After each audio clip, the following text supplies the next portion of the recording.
My name's Lauren Chin. I'm a student at City College. I'm currently taking conversational Cantonese, and we were just told last Wednesday that the program is at risk of being cut indefinitely. We're really concerned about this because San Francisco has the largest Cantonese-speaking population outside of Hong Kong, and we have a lot of people in our classes who are heritage speakers and want to connect with their ancestral lands and their families. We also have a lot of people who want to serve the community, serve the Cantonese-speaking community, and so we're really concerned about this. It's related to the budget cuts, and it's also related to the fact that Mandarin gets priority over Cantonese, and so Mandarin has a certificate program, but Cantonese doesn't. And so with the budget cuts, the World Languages Department has decided that they're going to prioritize Mandarin because of the certificate program, and so we want to make sure that Cantonese is available. My name is Tamika Jones. I'm here to stand with all of the instructors that receive layoff notices. I'm one of them. I work in the CNIT department, the Computer Networking Information Technology department, and we're here to save all the classes that we provide, these specialized focus classes for cybersecurity, web development, computer technology, cloud administration. We're here to fight and send our voices out to the administration and let them know that we are deserving of their support, and we're asking for the Board of Trustees and the Board of Supervisors to provide us the funding that we need in order to strengthen our college and extend all of the opportunities that we have available to the city and the community within San Francisco. Well, there are a lot of billionaires in San Francisco. How do you figure, with all the massive wealth in San Francisco, they don't have enough money to fund City College properly? I know the money's there. Good to see so many people in the streets for City College. I'm Alan D'Souza. I'm on the executive board, and I'm glad to announce that last night we reached a tentative agreement with the district. Let's hear it for the bargaining team. It's a bittersweet agreement, right? We are able to save all the jobs of our full-timers and our part-timers, but it's on the backs of our educators and our students, right? The cuts that the trustees were threatening to make would have decimated our college, decimated the city, and destroyed the education opportunities for thousands, tens of thousands of students in our city. So thank you for coming out. Thank you for standing up for our faculty. Thank you for standing up for our students. Thank you for standing up for City College and for San Francisco. Today, thank you, yay, at the City College to stay here. The cuts that were proposed by the district would have decimated the counseling program and the opportunity to guide the students in their much-needed educational plans. Right. So last night, as I mentioned earlier, I'll talk about it a little bit. Late in the night, like 2 o'clock in the morning, we reached an agreement with the district on a future pathway. So we have a tentative agreement with the district. What that means, though, is that faculty are going to make sacrifices to save all our workers and save all the opportunities for our students. But that comes at a cost. It comes at a deep cost of cuts of salaries to our workers. It is not the way to fund a college on the backs of students and educators.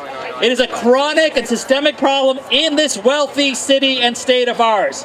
We need to fix that. We need to count on City Hall. We need to count on the federal building and our federal legislators. We need to count on our state legislators to bring money, sustain long-term revenue to the college. And we're working on that. We're working on that with you, with our labor allies, and hopefully with our Board of Supervisors and our trustees. So, while today is a minor bittersweet victory and we're working on a tentative agreement and to ratify that quickly so that on Monday the trustees do not make good on their threats, we need to keep the pressure on them to do the right thing. I believe Marcos, are you here? Hey, Marcos. Here I am. Marcos, our student intern from many years ago, who is a rising star in the streets these days, who works in community health outreach, is here to speak with us. Thank you. My name is Marcos Cruz. I am a community health worker at City College of San Francisco, and I'm a student as well with the Student Coalition. You know, we've been doing a lot of actions, doing a lot of activism from a lot of different students, trying to get the trustees to listen to us, to do the things that we want them to do as a community college, right? And I'm sure everyone saw what happened last time, a few days ago, when we went to Tom Tempranet's house. Everyone know what happened? Yeah? When all the cops showed up to threaten students with riot gear, and we were just there peacefully trying to ask Tom to commit to doing something very, very, very simple. We just wanted him to say no on the 600 layoffs, right? And we're happy to hear that AFT 2121 was able to, you know, get a tentative agreement with the administration. But we want to be really clear about what this means. This does not mean that Tom and Thea Shelby and John Rizzo and Bridget Davila, this does not mean that they are off the hook for the proposals that they've accepted from the administration uncritically, right? When the administration tells our trustees we're going to lay off 600 people, what do they say? They say yes. They don't care, and then it's us. It's us, the students and the teachers, who have to fight day after day, week after week, month after month, semester after semester to stop these cuts that no one wants. Even the trustees say that they don't want them, but what do they say when they propose them? They say yes.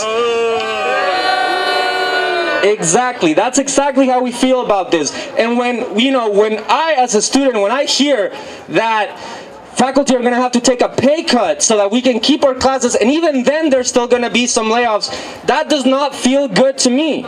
You know, it does not feel good to us, because we want our college made whole and we want our college to grow. We are sick and tired of the trustees giving us a terrible, terrible plan, and then we have to fight back to crawling back inches to a, you know, a reasonable, something that we can tolerate. We are tired of that. So Tom reached out to us. Tom reached out to the Student Coalition and said that he wanted to meet with us, right? That he wanted to meet with us so that we can talk. And our response to Tom is, what do we have to talk about? We have nothing to talk about with Tom, because Tom knows what our demands are. Because we've been saying over and over and over, we do not want layoffs. We want CCSF to be made whole. If Tom wants to meet with us, we need him to agree to our demands, which are to stop the 600 layoffs. We already know that the teachers staved off those layoffs, not Tom, so no thanks to him, we're going to be able to stop that. We want Tom to commit to use the COVID funds right now to rebuild City College. Right now, through the Higher Education Emergency Relief Fund. We need Tom and the rest of the board to speak on this issue now. If Tom wants to meet with us, he has to start working publicly and loudly, louder than us, to secure long-term funding of at least $30 million for the fiscal year 21-2022 and $40 million in fiscal year 22-2023. And finally, if Tom and the rest of the board wants to meet with us, they have to agree to fire the administrators who keep proposing these horrible cuts. And if they don't want to fire them, when we better see some salary concessions as well, right now. We also want to say that, you know, we are in solidarity with the struggles that are happening around us. So we also want Tom and the board to commit to defund the campus and citywide police in our college and in our city. Those are things that we see as related. How many police officers have been asked to take a 10% pay cut? How many? Not even one. Not a single cop has been asked to go get his job somewhere else or to have less pay. And we're asking to save ethnic studies and protect all heritage language and ESL classes at City College. This is the bare minimum that the trustees can do for us, because we elected them. They work for us, not the administration. The trustees are elected officials at City College. They are not the employees of the Tom Bogle and the rest of the administrators who keep on cutting our classes. As students, you know, we are happy to fight for the college, but we are also outraged at the amount of effort and noise and just pure nuisance we have to make out here so that trustees will pay attention to us. We are tired, so we say to Tom, we will not be meeting with you unless you agree to these demands right now. We have nothing to talk about. The chips are all on the table, his voting record is on the table, so we have nothing to discuss. We want simple answers, yes or no. So with that said, I really hope that, now that we can see that these cuts were not necessary because, we can get through this situation, we can get through this crisis with the simple salary concessions. That means we never needed to have 600 layoffs. We never needed that. And we want our administration to be truthful to us, to tell us the truth, because they are lying to us as it is. Transparency! We need transparency from our administration and from our trustees. We are tired of backdoor games. We're tired of the inside out that they do with us. This is a community college for the people of San Francisco. We are the bosses of this college. We, the community, not the trustees. They work for us, and they need to start remembering that.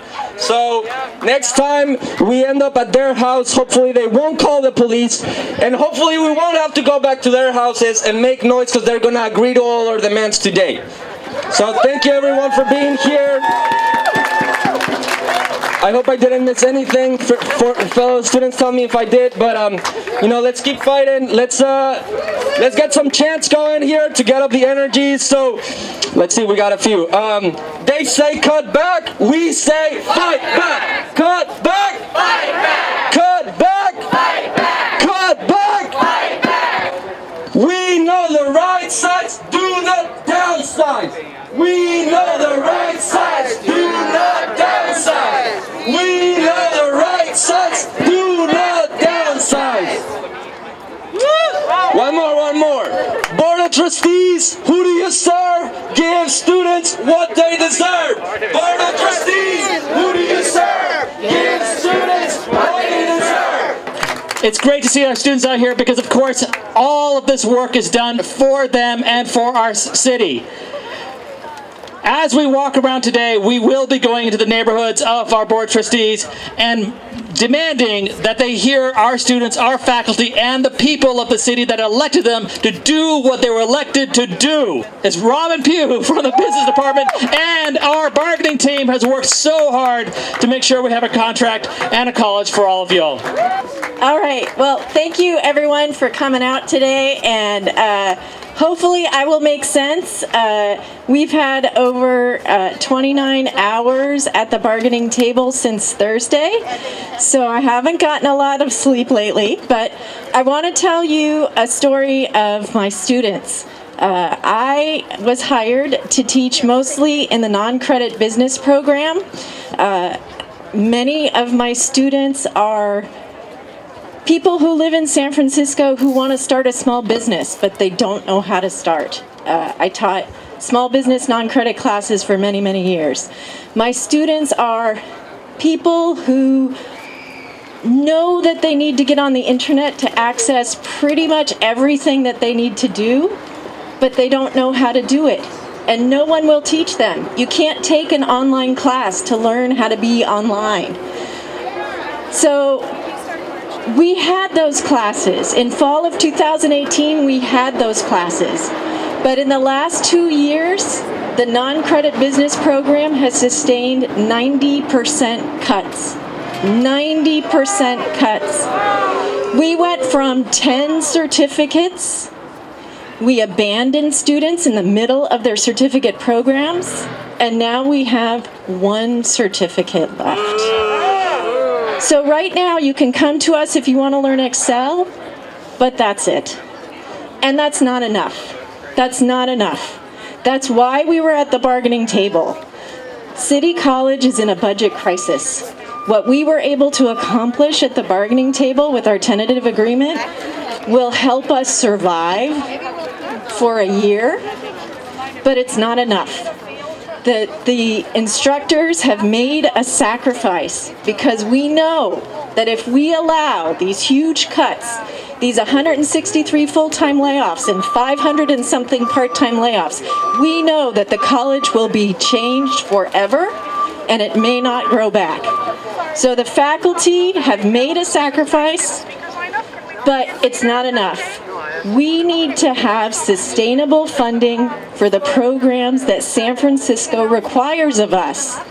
We are the adult education provider for the city of San Francisco. You can't do that with 90% of cuts to your programs.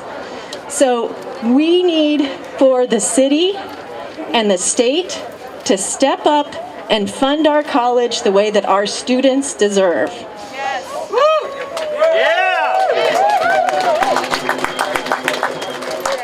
San Francisco is the biggest jobs and skills provider. City College of San Francisco is the biggest jobs and skills provider in San Francisco. We can't cut that. We can't give that up.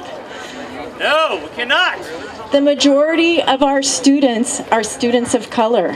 This is a place where people can come and find a welcoming educational environment no matter where they're coming from.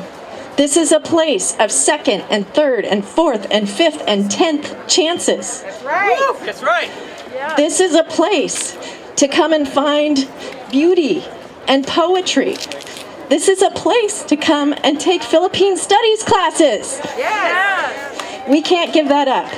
And so that's why we need the Board of Trustees and the Board of Supervisors and folks at the state level to step up and fund our college the way it should be funded. Which means we really need to put the pressure on because they're not going to just do it on their own. We have to show them why this is necessary. We have to show them why this is necessary. And with that, I'm sorry, my delivery is a little bit low energy because I'm working on very few hours sleep, but you all know why we're here. You know why this is important. We know the college that we can have and that we deserve. Let's fight for it. Good morning, everybody. My name is Arlene Bugayong, and I am an EOPS counselor at City College of San Francisco. City College, San Francisco's college, is more than just my place of employment.